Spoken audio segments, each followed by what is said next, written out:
Aunque el lugar de origen y la antigüedad del esquí son inciertos, es posible que los primeros útiles para moverse en la nieve tuvieran la única función de evitar el hundirse, pero también es fácil que pronto se imitara un animal muy adaptado a su medio, el reno. Las pezuñas de este animal, curvadas ligeramente hacia arriba y sensiblemente más anchas que las de sus similares, le permiten en primer lugar no hundirse demasiado en la nieve, y además deslizar ligeramente a cada paso. Quizás a partir de esto se empezaran a fabricar los primeros esquís, sea cual fuere las formas y dimensiones. La referencia más antigua del esquí se ha encontrado en unas pinturas rupestres de Centroeuropa y Asia. Estos grabados tienen más de 4000 años, lo cual nos da una idea de la importancia para estos pueblos y de la antigüedad de lo que hoy en día es un deporte, y hasta hace muy poco era el medio de locomoción más práctico en nieve. En el siglo XIX, la evolución del esquí en los países escandinavos estaba ya muy orientada hacia la práctica deportiva. Los noruegos parecen ser los principales protagonistas de la evolución del esquí hasta sus actuales formas, empezando a diferenciar las prácticas de descenso, con y sin habilidad, las de salto y las de fondo. En 1877 se crea el primer club de esquí y en 1883 nace la Federación Noruega de Esquí, que reglamenta e impulsa la práctica de este deporte. La Federación Internacional es creada en 1924 y ese mismo año el esquí de fondo, el de saltos y el esquí de descenso formaron parte del programa olímpico de Chamonix.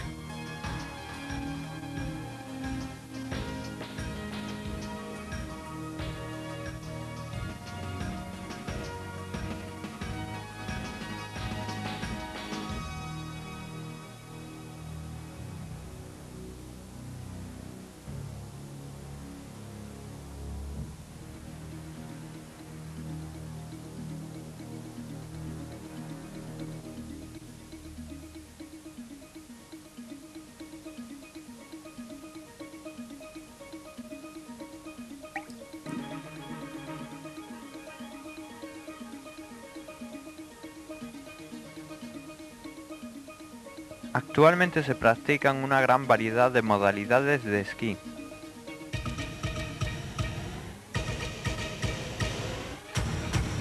Las principales son el esquí alpino, que es la modalidad de descenso más común, el esquí nórdico en sus modalidades de esquí de fondo, biatlón y saltos, el esquí de travesía o montaña, propio para recorridos de alpinismo en condiciones invernales, el esquí artístico con la especialidad de ballet, descenso con baches y saltos acrobáticos, el telemark, que es una modalidad de descenso muy emparentada con el esquí de fondo.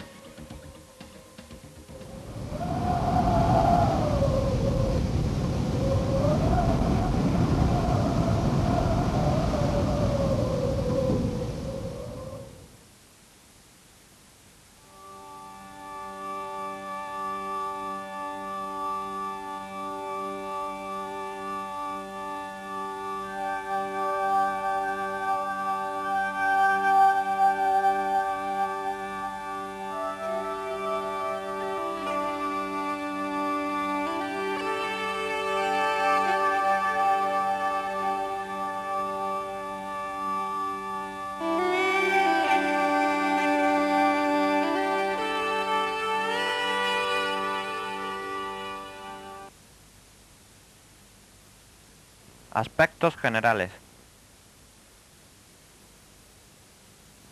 Antes de introducirnos en cuestiones específicas, intentaremos dar una idea general del esquí de fondo.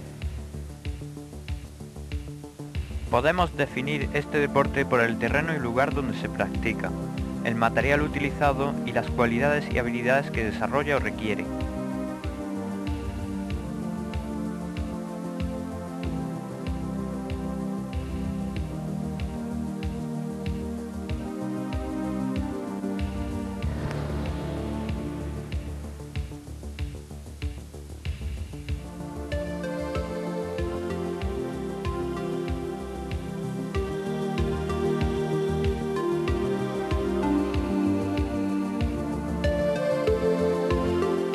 El esquí de fondo es una actividad que se desarrolla en el medio natural.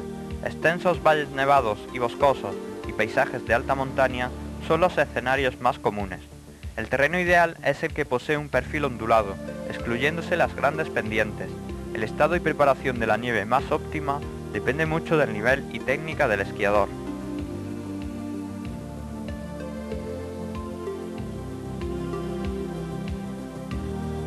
El material básico se compone de bastones, esquís y botas. Las características de estos elementos también varían dependiendo del nivel y la técnica del deportista.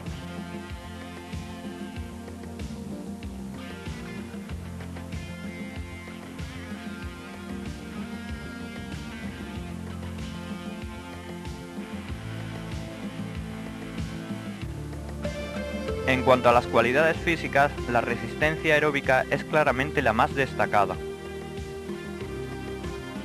Gran multitud de habilidades se trabaja en el esquí de fondo. Haremos un análisis desde las psicomotrices a las específicas. Dentro de las específicas debemos diferenciar entre la técnica clásica, la técnica patinador y las técnicas de descenso.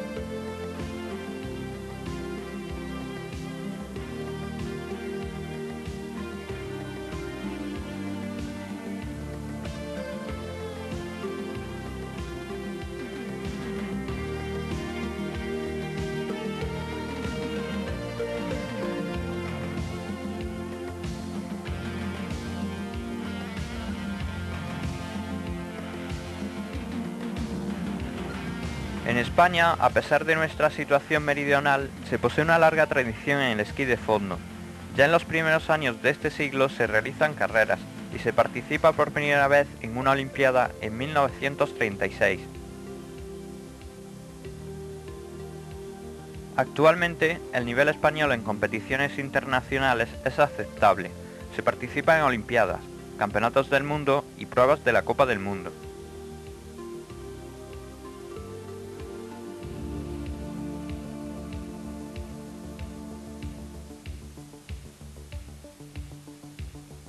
Granada posee dos zonas para la práctica del esquí de fondo: la estación de esquí de Sierra Nevada y el puerto de La Ragua.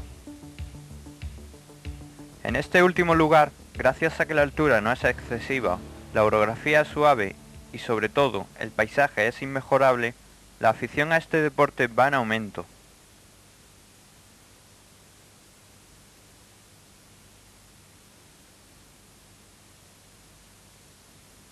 Cualidades y habilidades.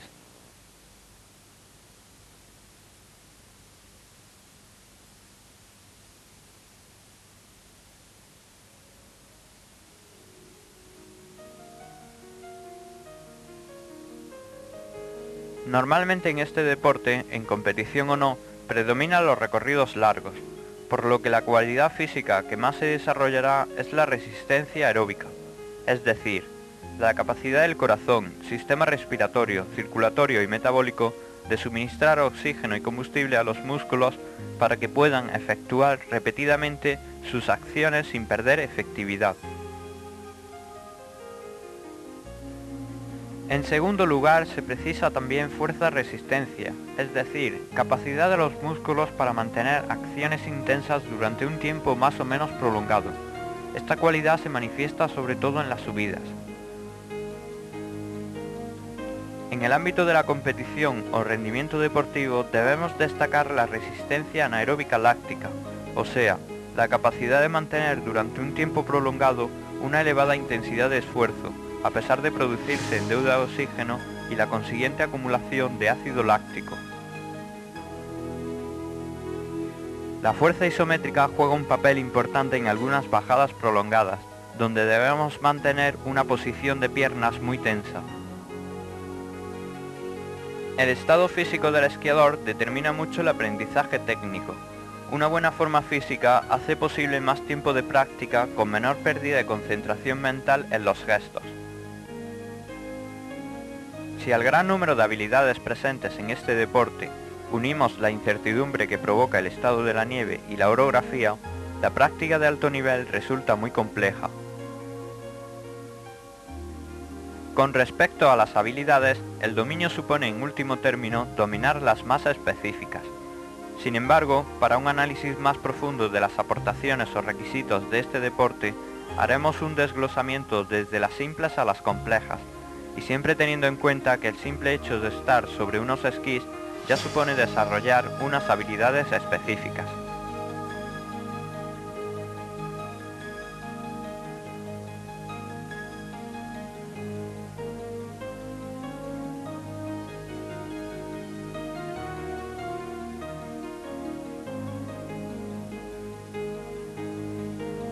De menor a mayor complejidad tenemos habilidades psicomotrices, habilidades básicas, habilidades genéricas y habilidades específicas.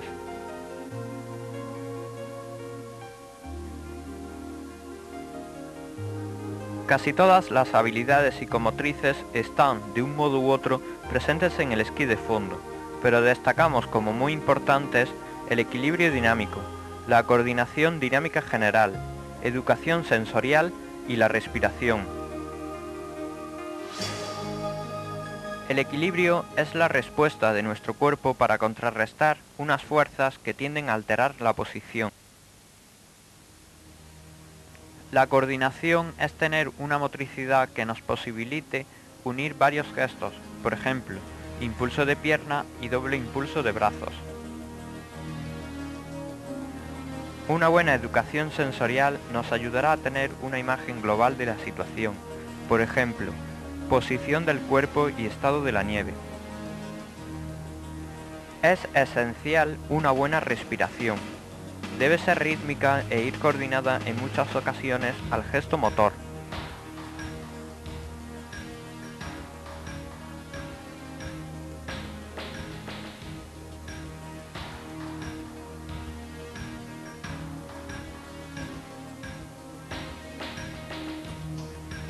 Desplazamientos y giros son las habilidades básicas que más se trabajan. Cualquier traslación del esquiador es un desplazamiento y los giros están presentes cuando el esquiador busca un cambio de dirección.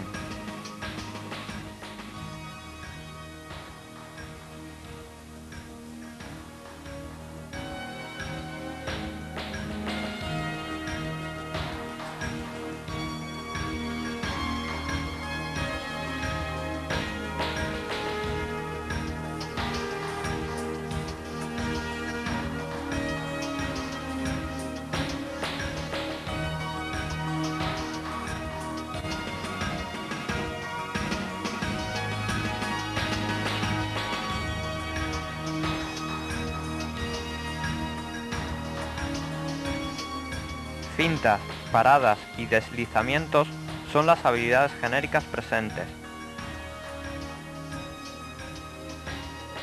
Fintamos cuando cambiamos de dirección. La disminución de la velocidad hasta cero es una parada. El deslizamiento es la razón de ser de este deporte. Es posible gracias al poco coeficiente de rozamiento existente entre los esquís y la nieve.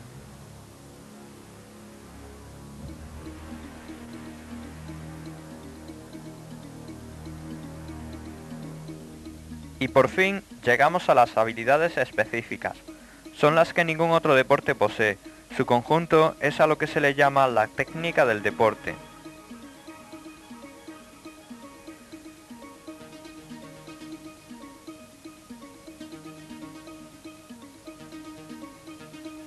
Dividimos las habilidades específicas del esquí de fondo en técnica clásica, técnica patinador y técnica de descenso.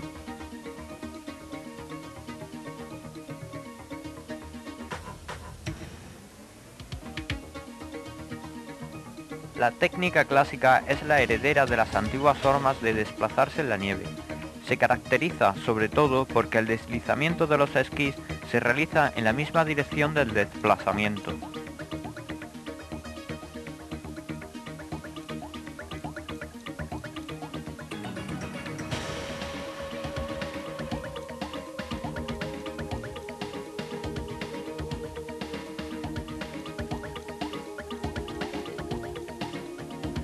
El impulso con las piernas es posible porque los esquís, para esta técnica, tienen en la suela unos sistemas de adherencia que se basan en la carga y descarga de nuestro peso y la fuerza. Cuando cargamos o ejercemos fuerza sobre un solo esquí, hacemos que se hunda, se agarra a la nieve y esto posibilita el empuje.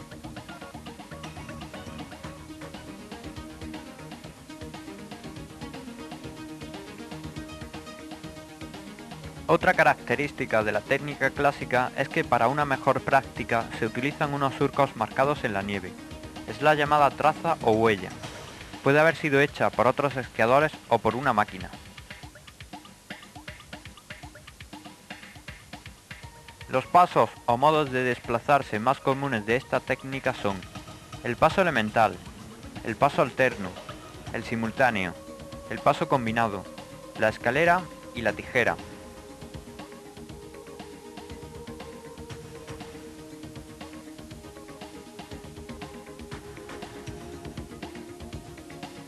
El paso elemental es similar al andar.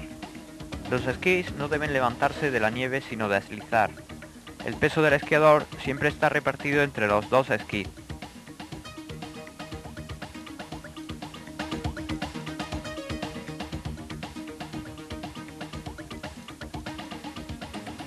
El paso alterno es el perfeccionamiento del elemental.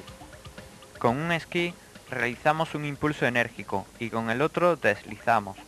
Los brazos se impulsan diagonalmente, es decir, pierna derecha, brazo izquierdo y viceversa. Este paso es muy utilizado en subidas y llanos.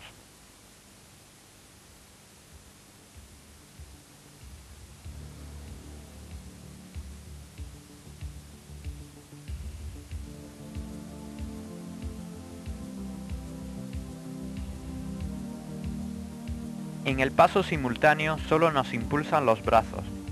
Como el nombre indica, los dos miembros actúan a la vez.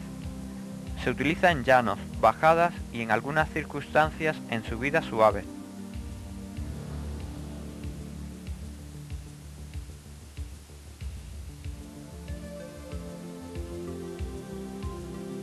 El paso combinado es una mezcla del paso alterno y el simultáneo. Las piernas actúan más o menos como en el paso alterno y los brazos como en el simultáneo. Se utiliza en llanos y ligeras subidas.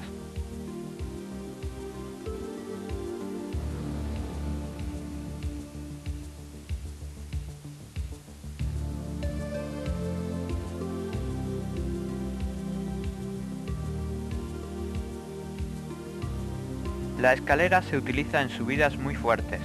Se colocan los esquís perpendicularmente a la pendiente y nos desplazamos lateralmente.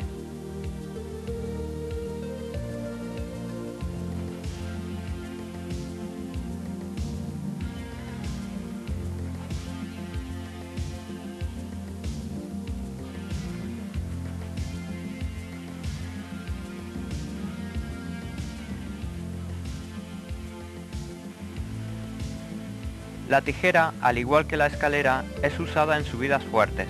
Abrimos los esquís por la parte delantera y avanzamos gracias al agarre que nos proporciona esta postura.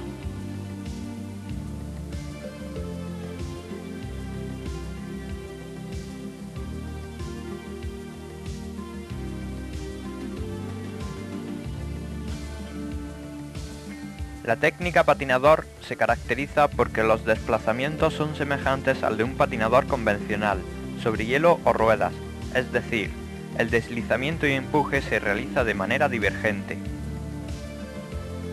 Los esquís no necesitan ningún sistema de adherencia como en la técnica clásica, y tampoco hace falta la huella, que además, ahora, puede dar dificultades.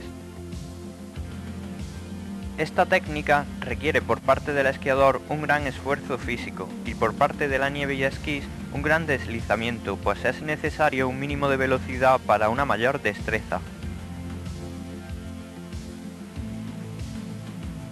Los principales pasos son patinador sin bastones, patinador alterno, paso reductora o asimétrico, patinador 2-1, patinador 1-1.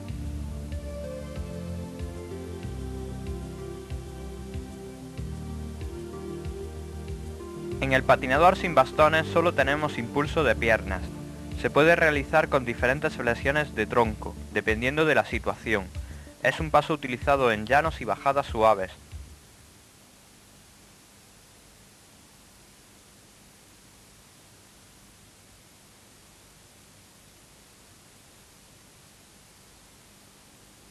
El paso patinador alterno consiste en un impulso de pierna más impulso de un brazo. Puede ser un brazo y pierna del mismo lado, o diagonalmente. Se utiliza en subidas más o menos fuertes.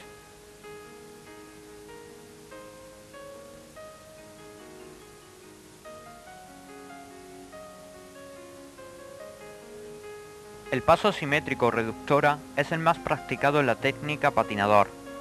Por cada 2 impulsos de pierna se realiza un impulso de ambos brazos. Los bastones se clavan de diferente forma. Solo es utilizado en subidas por los esquiadores expertos y en casi todo tipo de terreno por los que se inician.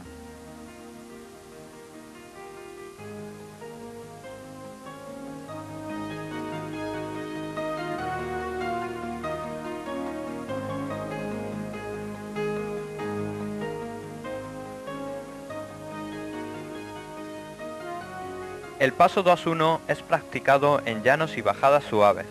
Al igual que en la reductora, se realiza un impulso de ambos brazos por cada 2 impulsos de pierna. Las diferencias más notables con la reductora consisten en que los bastones se clavan de igual modo. Los esquís divergen menos de la dirección del desplazamiento, y la fase de deslizamiento dura más.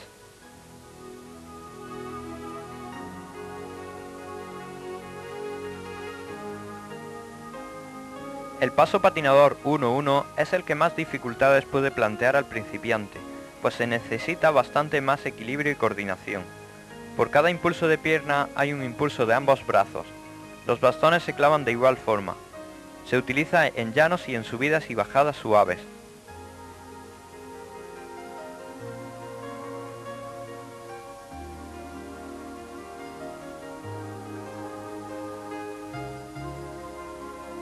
Dentro de las técnicas de descenso incluimos los tipos de descensos directos y las técnicas de frenada y viraje, que no están forzosamente vinculadas a la bajada.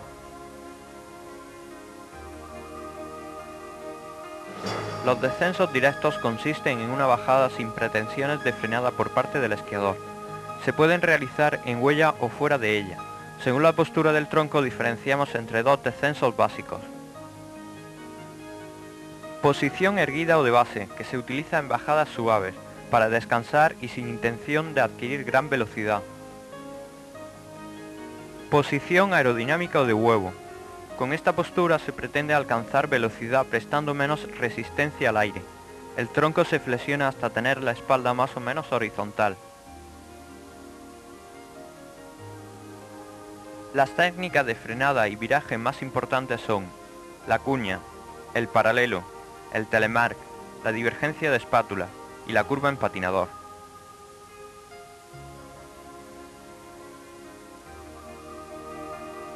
La cuña y viraje en cuña es el sistema más básico de frenada y viraje, y a partir de él desarrollaremos otras técnicas más complejas.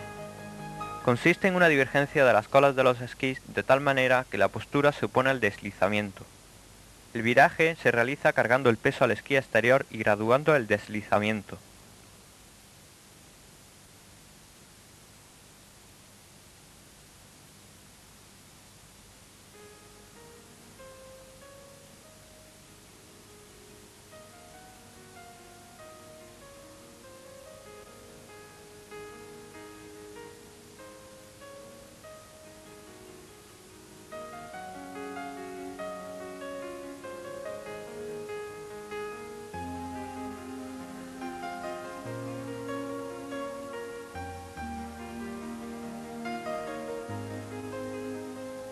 El paralelo consiste en un derrapaje lateral de los esquís, perpendicularmente a la dirección del desplazamiento.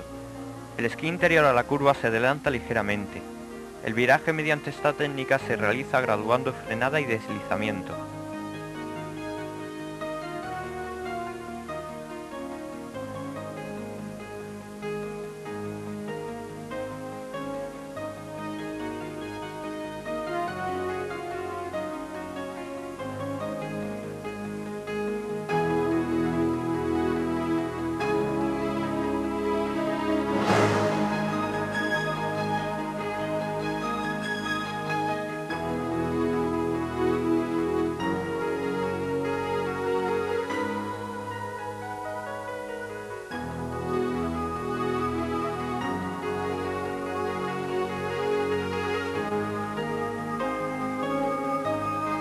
El viraje en telemark se efectúa retrasando el esquí interior mediante una flexión pronunciada de rodilla que casi toca el esquí.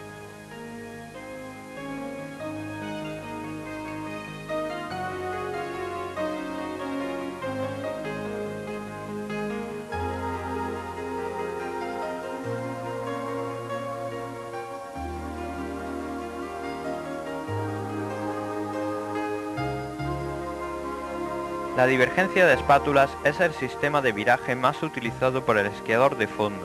La secuencia del movimiento es: cargamos sobre el esquí externo a la curva, cambiamos de dirección el interno, cargamos el peso sobre el esquí interno y ponemos los esquís paralelos. Este proceso se repite cuantas veces haga falta para dar la curva.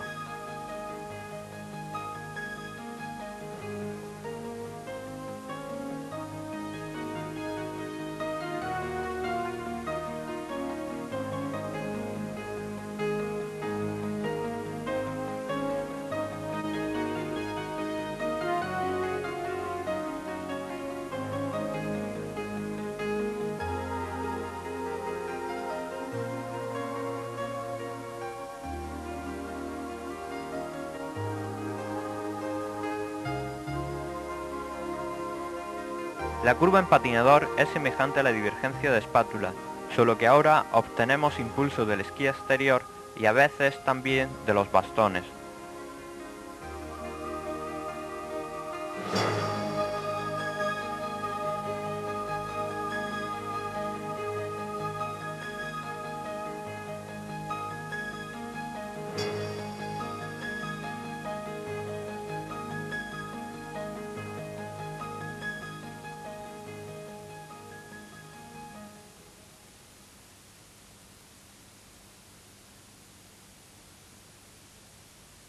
Material.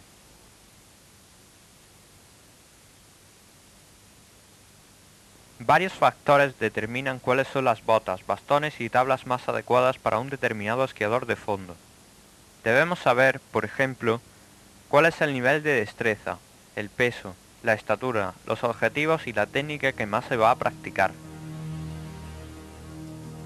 Para los esquiadores de competición o para los que buscan un alto nivel de técnica, la cantidad de material utilizado aumenta, pues ahora usaremos un equipo para cada técnica e incluso para cada nieve, patines especiales para practicar en asfalto, ceras de agarre, parafinas, etc. Hagamos primero una descripción general del equipo más imprescindible y luego iremos a particularidades.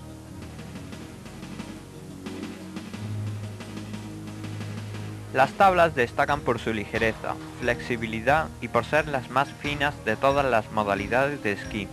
Sus partes reciben los siguientes nombres: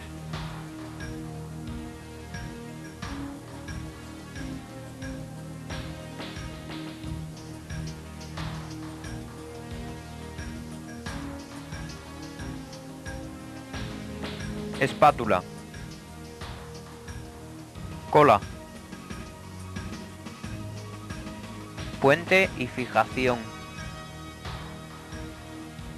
cantos, suela,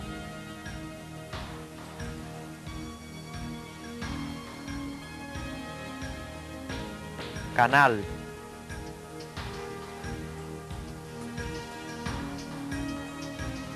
los bastones también son muy ligeros. La mayor diferencia con otras modalidades de esquí es su gran altura. Tienen las siguientes partes: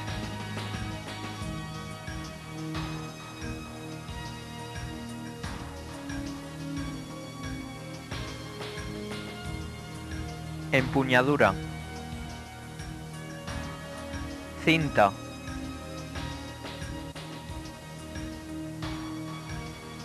arandela o mariposa,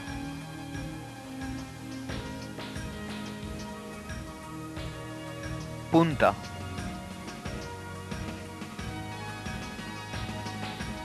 las botas son tan cómodas como unas zapatillas deportivas. Toda la suela está adaptada para encajar en la fijación, pero solo se agarra a la parte delantera. Para el esquiador poco experto, los esquís más adecuados son los llamados de escamas. Reciben este nombre por su peculiar y eficaz sistema de adherencia que permite realizar los pasos de la técnica clásica. El inconveniente es que hace a estos esquís demasiado lentos para aprender la técnica patinador.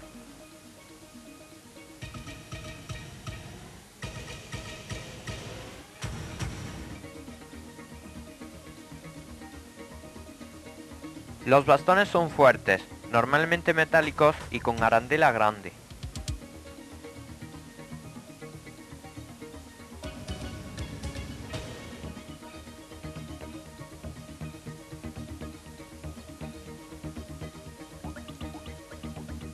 Las botas son flexibles y con caña de altura media. Para esquiadores más expertos existen 3 tipos básicos de esquís.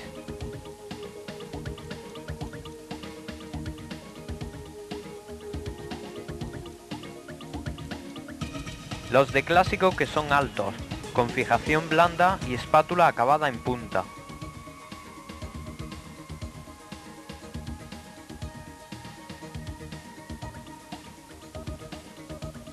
Los de patinador, más bajos, con fijación dura y espátula redondeada.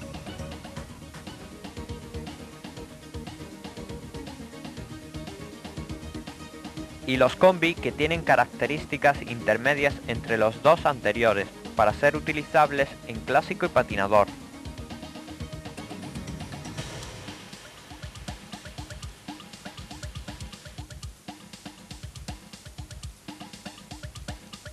También hay 3 tipos de botas: de caña baja para clásico, de caña alta para patinador e intermedias o combi para ambas técnicas.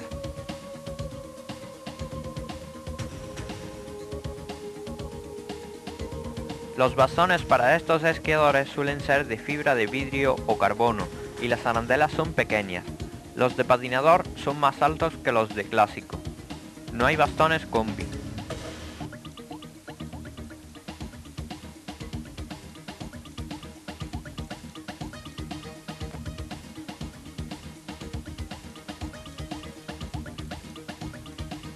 Para un mejor rendimiento de los esquís de competición es necesario aplicar en las suelas unos productos químicos llamados ceras. Diferenciamos entre parafinas y ceras de agarre. Las parafinas repelen el agua haciendo que los esquís deslicen más. Existen diferentes tipos de parafina para diferentes temperaturas y tipos de nieve.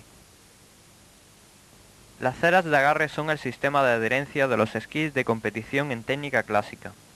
Hacen la misma función que las escamas de los esquís de principiante, pero dejan deslizar más. Existen 2 tipos básicos de ceras de agarre: la cera sólida o de bote para nieves recién caídas o no transformadas, y la líquida o de tubo para nieves transformadas.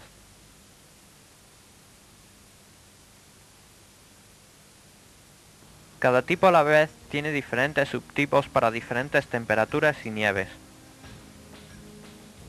El parafinado se suele realizar la noche antes de la competición o día de esquí. Es un proceso laborioso por la cantidad de útiles usados y por el número de fases. El encerado se realiza casi siempre en el lugar donde competimos o esquiamos.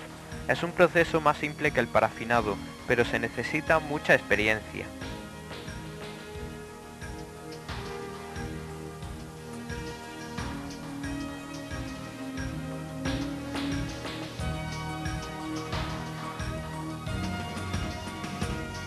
Otro tipo de material muy utilizado por clubes y por esquiadores de competición son los rollesquí. Son patines especiales diseñados para entrenar en asfalto, utilizándose los mismos bastones y botas que para esquiar. La rueda trasera tiene un sistema que evita el retroceso, y así poder realizar los pasos de la técnica clásica, además de los de patinador.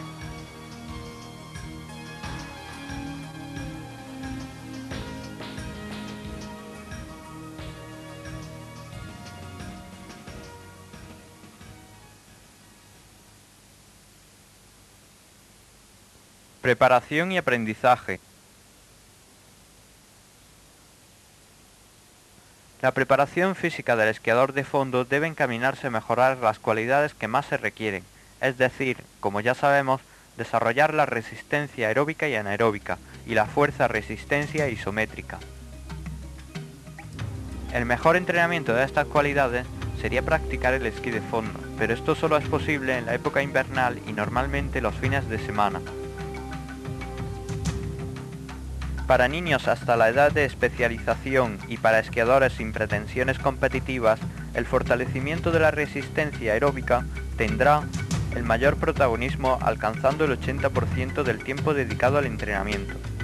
Un 10% se puede dedicar al entrenamiento de fuerza y el otro 10% al trabajo de coordinación, estiramientos y flexibilidad.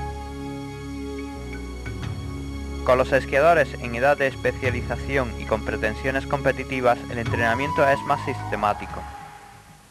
Ahora se trabaja también la resistencia anaeróbica y se aumenta el trabajo de fuerza. Los medios más practicados para mejorar la resistencia aeróbica, además del esquí, son la bicicleta, la natación, los patines, los rolesquís, la carrera a pie y el senderismo. El requisito imprescindible es que la intensidad de trabajo sea suave a media y la duración por encima de 20 minutos. El trabajo de la resistencia anaeróbica se realiza principalmente con los esquís, con la carrera a pie o con los rolesquís. Ahora la intensidad debe ser mayor y la duración menor.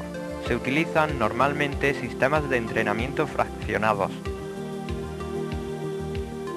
La fuerza-resistencia y la fuerza isométrica se trabajan bien con el esquí, la natación, los rolesquís, corriendo cuesta arriba con bastones, con los circuitos de fuerza y con los entrenamientos totales.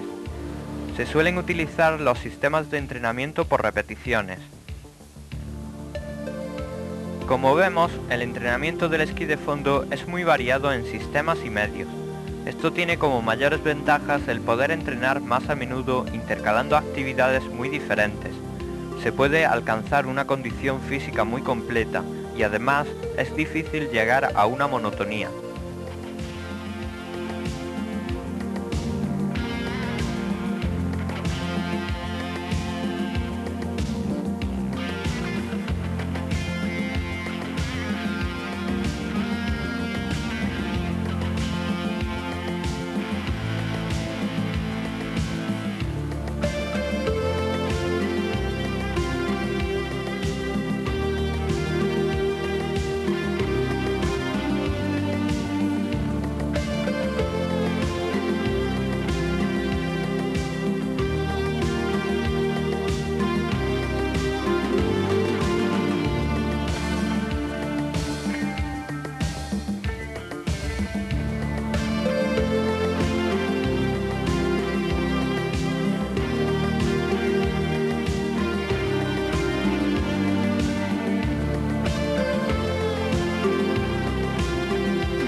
Naturalidad, corrección técnica y dominio de diversas situaciones son objetivos prioritarios en el aprendizaje del esquí de fondo. Es posible iniciarse a cualquier edad, pero siempre es conveniente hacerlo en edades tempranas, que es cuando más rápido se asimilan y consolidan ciertas habilidades. Se consigue mejor la naturalidad en los desplazamientos y se corrigen más fácilmente errores afianzados. Los esquiadores se suelen dividir en grupos según el nivel. El primer grupo es el A. El material más conveniente es el de escamas y se elige prioritariamente el terreno llano. Las actividades más comunes son: aprendizaje de terminología básica, ejercicios para la toma de confianza con el material y el terreno, ejercicios de equilibrio, paso elemental, paso simultáneo, divergencia de espátulas, iniciación a la cuña, escalera. El grupo B es el de los esquiadores medios. Aún tienen esquís de escamas, suelen realizar recorridos en terrenos muy variados. Las actividades más comunes, además de las anteriores, son: paso alterno elemental, paso combinado, iniciación al patinador en ligera bajada, curva en cuña, tijera. El grupo C es el de los esquiadores de nivel alto. Ya utilizan esquís de suela lisa, preferentemente equipos combi. Las habilidades que se trabajan son: Perfeccionamiento de todos los pasos de la técnica clásica. Paso patinador sin bastones. Paso patinador alterno. Paso patinador asimétrico. Viraje en paralelo. Y por último tenemos al grupo D, que es el de los muy expertos. Utilizan un equipo para cada técnica. Dominan todos los pasos y lo más importante es que saben adaptarlos a las diferentes situaciones y terrenos. En todos los grupos es conveniente practicar sin bastones para mejorar el impulso de piernas y el equilibrio. Destacar la necesidad de flexionar las rodillas para tener mayor movilidad y amortiguación y realizar los desplazamientos del modo más natural.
Competición. Las carreras de esquí de fondo se disputan en unos circuitos bien marcados, de longitud variable y con un tanto por ciento estipulado de subidas, llanos y bajadas. Las distancias más normales para competiciones individuales son 10, 15, 30 y 50 kilómetros para hombres y 5, 10 y 20 para mujeres. Los participantes salen individualmente a intervalos. Estas competiciones se realizan o en técnica clásica, descalificando a aquel que haga cualquier paso de patinador, o en técnica libre, en la que el esquiador hará normalmente la técnica patinador, que es más rápido. Las carreras que reúnen a más esquiadores de diferentes niveles y edades son las populares o clásicas. Son carreras muy largas, individuales, con salida en masa y normalmente se disputan en técnica clásica. Este es el caso de la Bassa Lopep con 80 kilómetros de recorrido y más de 10.000 participantes de todo el mundo. En España se disputa la Marcha Everest, que también reúne a un gran número de esquiadores y está actualmente dentro del calendario internacional de clásicas. Otras pruebas importantes y muy vistosas del esquí de fondo son los relevos.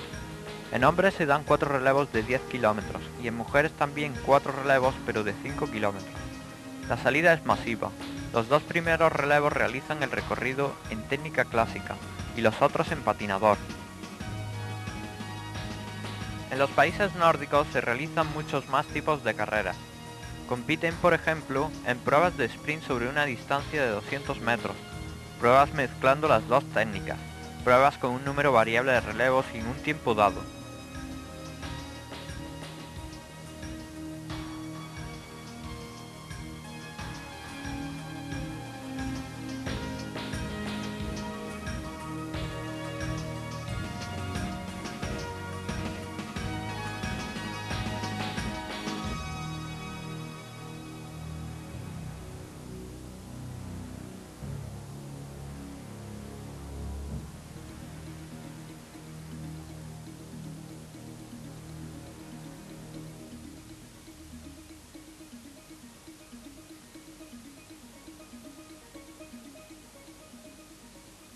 Otras actividades.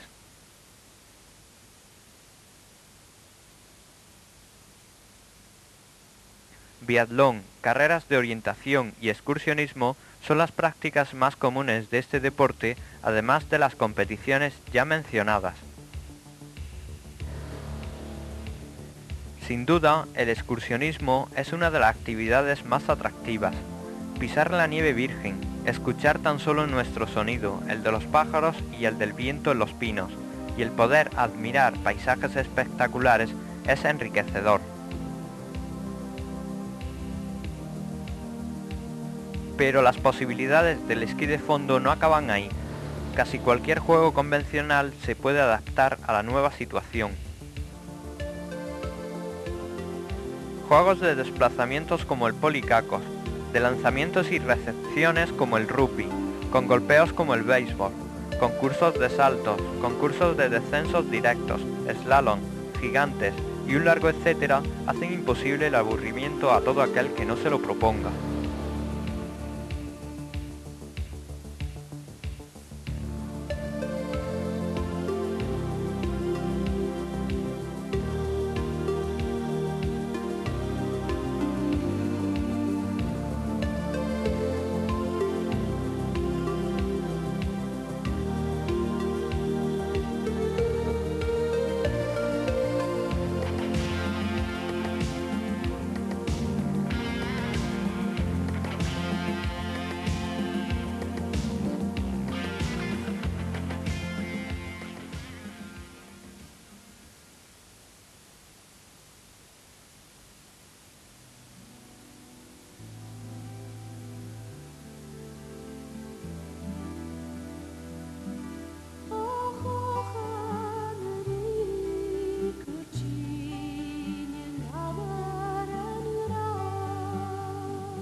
It's true.